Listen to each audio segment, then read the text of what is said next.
بسم اللہ الرحمن الرحیم۔ السلام علیکم۔ مونگ پھلی۔ آپی بہت نکمی تھی، ذرا ہمت نہیں تھی ان میں، سست اور کاہل، کبھی جو کوئی کام ختم بھی کیا ہو۔ ہاں، شروع کرنے کی شوقین تھی۔ مجھے یاد ہے ہر بار موسم سرما کے آغاز پر وہ میرا سویٹر بننا شروع کر دیتی تھی، اور آج تک بس ایک ہی سویٹر پورا کیا تھا۔ یہ وہ سویٹر تھا جو میری پہلی سالگرہ پر مجھے پہنایا گیا تھا۔ پڑھائی بھی کہیں بیچ میں ہی ادھوری چھوڑ دی تھی، مگر یہ ان کی واحد عجیب عادت نہ تھی۔ ان کی پسند ناپسند ایک دم ہی بدل جاتی تھی۔ مجھے یاد ہے جب میں چھوٹا تھا تو وہ دودھ بہت شوق سے پیا کرتی تھی، اتنا کہ ابا مذاق میں کہتے ہمیں تو بھینس خریدنی پڑے گی۔ مگر جب کچھ عرصے بعد امی انہیں دودھ کا گلاس دیتی رات کو، تو وہ چپکے سے مجھے کہتی نجمی تو پی لے، مجھے ابکائی آتی ہے۔ یوں میں ہر رات 2 گلاس پی کر سوتا۔ انار کا بھی یہی حال تھا۔ کچھ عرصہ پہلے میں نے سنا تھا انہیں انار بہت پسند ہے، مگر کچھ دنوں بعد وہ انار کے دانے نکال کر مجھے تھما دیتی۔ یہ تو میٹھا ہے جیسے شہد، مجھے کھٹا اچھا لگتا ہے، وہ کہتی۔ کبھی کبھی اماں ان کے بچپن کے قصے سناتی تھیں کہ جب تک گوشت نہ بنا ہوتا یہ روٹی کو ہاتھ نہ لگاتی، مگر اب ساری بوٹیاں میری پلیٹ میں ڈال دیتی، نجمی تو کھا لے مگر اماں کو نہ بتانا، اور خود خالی شوربے میں روٹی توڑ کر چوری بنا لیتی۔ سردیوں کی لمبی راتوں میں دادی اماں کہانیاں سنایا کرتی تو ہم دونوں مونگ پھلیاں لیے ان کے لحاف میں گھس جایا کرتے۔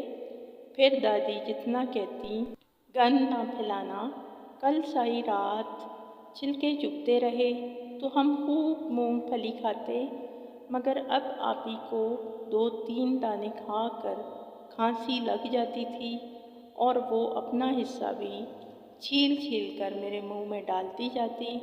مجھ سے کئی سال بڑی تھی، اس لیے میرا کام ان کی نقل کرنا تھا۔ کچھ عرصہ میں اپنے لیے مؤنث کا صیغہ استعمال کرتا رہا، مگر اسکول گیا، دوستوں کے مذاق اڑانے پر یہ عادت ختم ہوئی۔ میٹرک میں پہنچا تو احساس ہونے لگا کہ گھر کے حالات پہلے جیسے نہ رہے تھے۔ بہت برا حال تو نہ تھا، گزارا چل رہا تھا، مگر وہ پہلے والی بات نہ رہی تھی۔ اب ہر وقت دعوتیں نہ ہوتی تھیں، نہ ہی رشتہ داروں اور دوست احباب کی رونق رہتی تھی۔ ابا بھی پریشان نظر آتے، اماں آپی کا جہیز بنانے کی فکر میں کھلتی جا رہی تھی۔ لگتا تھا جاتے جاتے دادی برکت اپنے ساتھ لے گئی۔ یوں ہی دن تھے جب آپی نے آگے پڑھنے سے انکار کر دیا۔ میرا دل نہیں لگتا پڑھائی میں، اب تھک گئی ہوں۔ میں نے نہ نوکری کرنی ہے نہ پی ایچ ڈی، حالانکہ یہ وہ فکرہ تھا جو ان کے پڑھنے کے شوق کی وجہ سے تائی اماں کہا کرتی تھی۔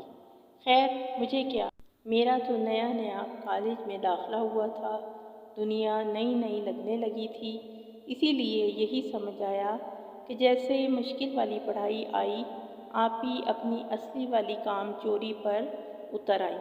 پھر جن دنوں میں پڑھائی کے لیے باہر جانے کی تیاریوں میں تھا، آپی کی شادی طے ہو گئی۔ ابا نے مجھے کہا 1 آدھ سال رک جاؤں تو وہ بندوبست کر دیں گے، مگر اس طرح اسکالرشپ ضائع ہو جاتی۔ کچھ سمجھ نہیں آ رہا تھا۔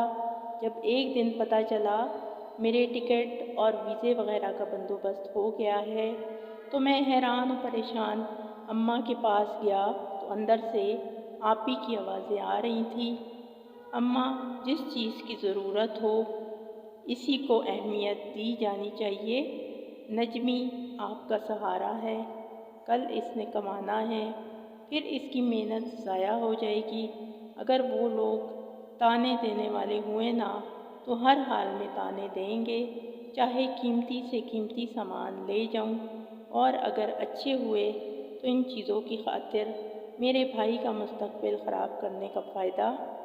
अब्बा को मैंने ही कहा था और उन्होंने ठीक ही तो किया है। आप भी अपने घर की हुई और मैं परदेश सुधारा। 4 साल के इस कोर्स के बाद वापसी पर तो नौकरियों के दरवाजे मुझ पर खुल जाने थे।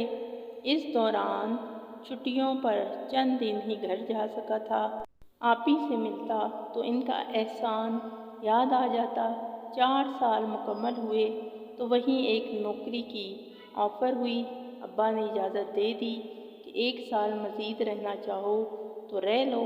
अलबत्ता अम्मा ने शर्त लगा दी कि अब की बार शादी करवा कर ही भेजूँगी।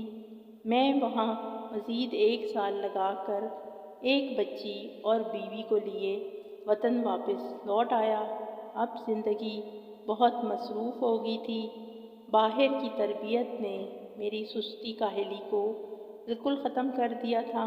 मुझे यहाँ दफ्तर का माहौल दुरुस्त करते करते ही काफ़ी अरसा बीत गया।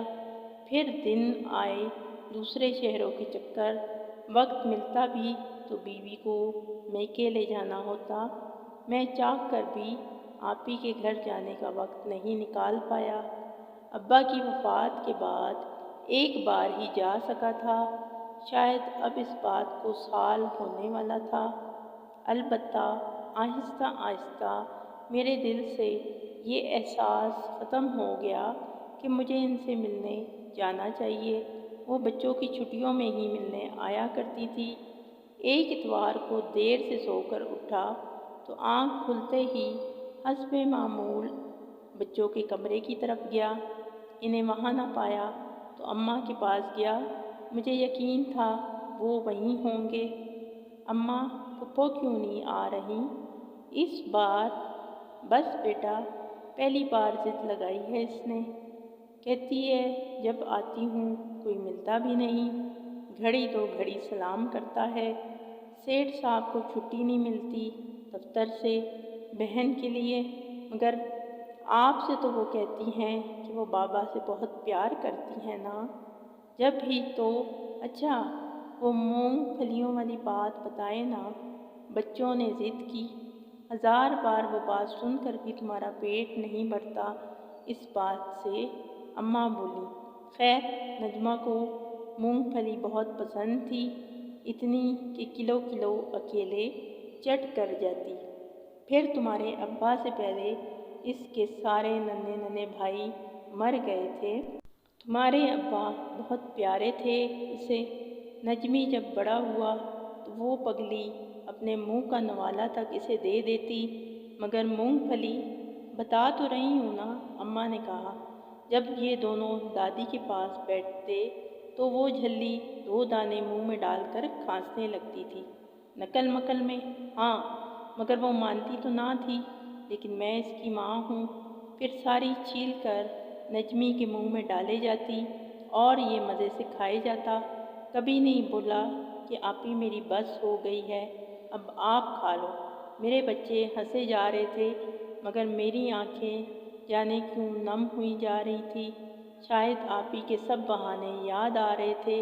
कैसे वो अच्छी चीज़ मुझे खिला दिया करती थी। मैं थोड़ी देर वहाँ खड़ा रहकर लौट आया और बीवी से कहा कि मेरा बैग तैयार कर दो, मुझे बहावलपुर जाना है। मगर हमने तो अम्मी की तरफ जाना है ना, वो बोली। इस बार ड्राइवर और बच्चों के साथ चली जाओ, मैं अम्मा को ले जाऊंगा साथ। और इस रात आप ही के बच्चे हैरत से अपने मगरूर मामू को देख रहे थे, जो मूंगफली के दाने छील छील कर इनकी माँ के मुंह में डाल रहा था, जैसे चिड़िया अपने बच्चे को खिला रही हो।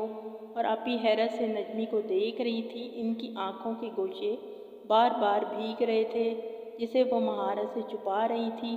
खुशी और शर्म से इनका चेहरा खिला पड़ रहा था। इधर इनके शौहर हंसे जा रहे थे।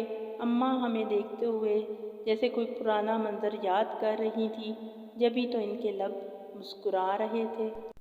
वीडियो पसंद आए तो लाइक कीजिए और कमेंट करके अपनी राय से आगाह कीजिएगा और चैनल को लाजमी सब्सक्राइब कर लीजिए।